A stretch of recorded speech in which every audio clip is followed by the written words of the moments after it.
ضروری نہیں کہ دانستہ ہی ایسا کیا جائے.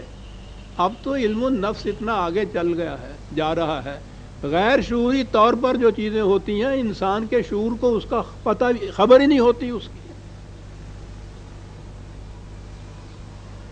اس لیے رسول سے بھی کہا کہ وہی جو تم پہ آ گئی ہے، اس کے بعد سوال یہ ہے کہ تم فیصلے کس کے مطابق کرو گے، تم عمل کس کے مطابق کرو گے. وہ وہی آ گئی تو وہ دے دی تم نے، بس ہو گیا؟ بالکل نہیں، تم نے بھی اسی وہی کے مطابق کرنا ہے. والمومنون، جس کے مطابق مومنون نے کرنا ہے. اللہ اکبر. وحی کی آبجیکٹیوٹی کی اہمیت کو قرآن نے اس انداز سے بیان کیا کہ صاحب وحی سے بھی کہا کہ تمہیں بھی اپنی وحی پہ ایمان لانا ہوگا. یہ ایمان کیا؟ یہ جو میں نے ابھی عرض کہا ہے. ایمان کے معنی ہے قرآن کی روح سے کہ جس بات کو حق سمجھے اس کے مطابق پھر عمل کرے. رسول سے بھی یہ کہا گیا کہ اب آگے جو فیصلہ کرنا ہے تم نے یا خود عمل کرنا ہے تم نے، تو وہ اس وحی کے مطابق کیا جائے گا. اور پھر جو قرآن نے نبی اکرم صلی اللہ علیہ وسلم کا فریضہ بتایا، یعلمہم الکتاب والحکمہ، اور آگے ہے یزکیہم. یہ ہے اصل چیز.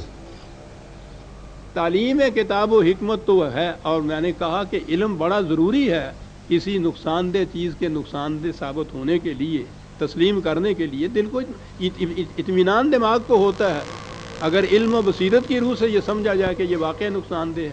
لیکن وہ ضروری نہیں کہ جو دماغی طور پہ ٹھیک سمجھا ہوا اس کے مطابق عمل بھی کرے. عمل تو آگے ہوتا ہے، جسے کہا کہ وہ دل کے اندر اترنے والی بات جو ہے وہ یہ چیز ہو. یعلمہم الکتاب والحکمہ، وہ قانون، اور اس کا اب پھر بات نہیں، وقت نہیں ہے ورنہ میں عرض کرتا کہ حکمت انٹلیکٹ میں اور ریزن میں کتنا فرق ہوتا ہے. ہمارے ہاں تو لفظ نہیں ہے ہماری زبان میں. یہ میں کہہ رہا ہوں جس کی ساری عمر انہی الفاظ سے کھیلتی ہوئی گزری ہے، الفاظ ہے نہیں، بڑا فرق ہوتا ہے. بہرحال تعلیم کتاب و حکمت یہ تعلیم تک کی بات ہے. اور بات اگلی ہے کہ صرف تعلیم سے، کسی چیز کے جاننے سے کہ یہ چیز بری ہے، نقصان دہ ہے، ضروری نہیں کہ انسان اس کے مطابق پھر عمل بھی کرے. اگلی بات ہے وہ دل کی گہرائیوں میں اتری ہوئی ہو، اور اس کے لیے کہا یزکیکم، یہ تمہاری انسانی صلاحیتوں کی نشو و نما کرتا ہے، ساتھ حیوان کی سطح سے بھی اونچا لے جاتا ہے.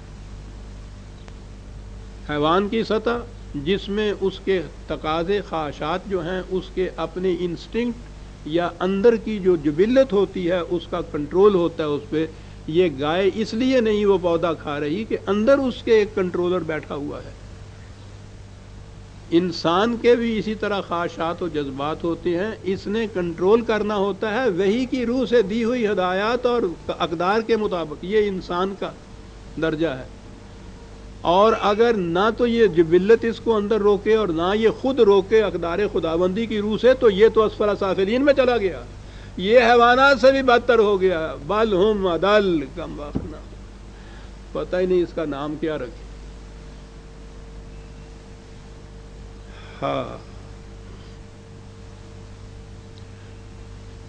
تو تین اہم چیزیں ہمارے سامنے آ گئی عزیزان مان.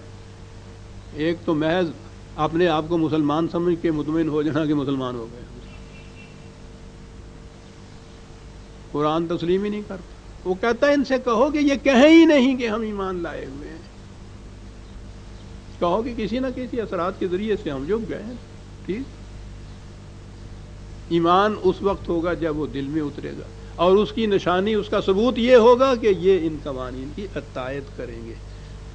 تو قوانین کی اطاعت جو ہے وہ ہے ثبوت ایمان کی صداقت کا. اولئک ہم الصادقون کہا، یہ ہیں جو صادق ہیں اپنے دعوی ایمان کے اندر. دو آیتیں تو آگے ہیں ابھی اس سورت کی، لیکن وقت ہو گیا ہے. اتنی جلدی کیوں کی جائے، آئندہ لے لیں گے. سمجھ لیا یار، زندہ صحبت باقی. ہم سورہ الحجرات کی 2 آیتیں لے رہے ہیں. 16ویں آیت سے آئندہ ہم شروع کریں گے. ربنا تقبل منا انک انت السمیع العلیم.